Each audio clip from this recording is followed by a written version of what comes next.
SLBC ప్రాజెక్టును అనుకున్న సమయానికి పూర్తి చేస్తామన్నారు మంత్రి ఉత్తమ్ కుమార్ రెడ్డి. మిర్యాలగూడలోని ఎస్పీ కన్వెన్షన్ హాల్లో పనుల పురోగతిపై సమీక్ష సమావేశం నిర్వహించారు. ఆగిపోయిన కందమల్ల ప్రాజెక్టును తిరిగి ప్రారంభిస్తామని మంత్రి ఉత్తమ్ తెలిపారు. గత ప్రభుత్వం కేవలం కాళేశ్వర్ పైనే దృష్టి పెట్టిందని, దక్షిణ తెలంగాణకు చేసిన అన్యాయం స్పష్టంగా కనిపిస్తుందన్నారు. ఎస్ఎల్బీసీ దేవాదుల ప్రాజెక్టులను పూర్తి చేయలేదని, పామూరు, రంగారెడ్డి, నెట్టంపాడు, భీమా ప్రాజెక్టులను పట్టించుకోలేదని మండిపడ్డారు. కాంగ్రెస్ హయాంలో సాగునీటి ప్రాజెక్టులకు అధిక నీటి ప్రాధాన్యత ఇస్తుందన్నారు. ఈ ఏడాది బడ్జెట్లో 23,000 కోట్లు కేటాయించినట్లు మంత్రి ఉత్తమ్ తెలిపారు.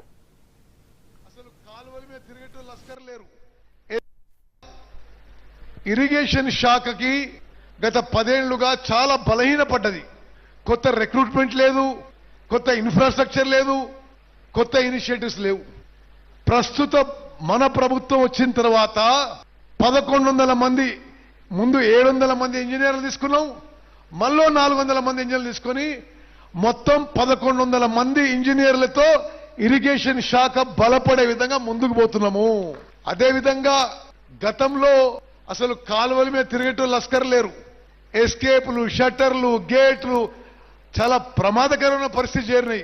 మనం అధికారంలో వచ్చిన తర్వాత, ప్రభుత్వం ఏర్పాటు చేసిన తర్వాత 1800 మంది లస్కర్లని అవుట్ సోర్సింగ్ చేసి కాలువల మీద తిరగడానికి, షట్టర్లు, గేట్లు చెక్ చేసుకోవడానికి రకరకాల చర్యలు తీసుకున్నాం.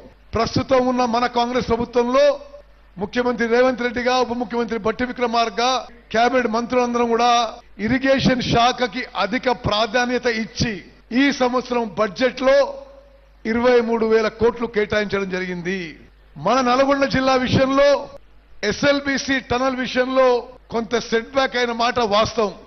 అయినా సరే జాతీయ స్థాయిలో ఎక్స్పర్ట్స్ కమిటీ వేసి అది ఏ విధంగా ముందుకు పోవాలని చెప్పి టెక్నికల్ గా ఎంక్వైరీ చేసే విధంగా ఏ విధంగా ముందుకు పోయి టనల్ పనులు పూర్తి చేయాలని చెప్పి ఒక కమిటీ ద్వారా నిర్ణయం జరుగుతుంది.